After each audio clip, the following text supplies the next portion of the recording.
2001 நடந்த எலெக்ஷனில் வந்து பார்த்தீங்கன்னா ப. சிதம்பரம் காங்கிரஸ் ஜனநாயக பேரவைன்னு ஒரு கட்சி ஆரம்பிச்சிருந்தாரு. 2006 பார்த்தீங்கன்னா விஜயகாந்த் தேமுதிக அப்படிங்கிற கட்சியை ஆரம்பித்தார். அவரும் ஒரு 8% வரைக்கும் வந்தார். அப்படியே போயிட்டு இருந்துச்சு. அப்புறம் அதுக்கப்புறம் பார்த்தீங்கன்னா 2011 நாம் தமிழர் சீமான் வந்து கட்சி ஆரம்பித்தார்.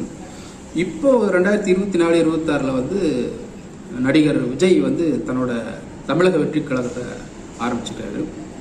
ஸோ வந்து ஒவ்வொரு எலெக்ஷனுக்கும் வந்து ஒவ்வொரு இது வந்து சில அந்த கார்ட்டூனெல்லாம் போடுறாங்க இல்லையா, கேலி கூத்தா, அந்த வகையில் பார்க்குற போது இது ஒரு ஜோக்கர் இந்த மாதிரி வர்றது. அதிமுக திமுகவை தவிர மற்ற கட்சிகளெல்லாம் புது புது கட்சிகள் ஆரம்பித்து வர்றதெல்லாம் பார்த்தீங்கன்னா தமிழக அரசியல் பொறுத்த வரைக்கும், சட்டமன்ற தேர்தல் பொறுத்த வரை இது ஒரு ஜோக்கர்.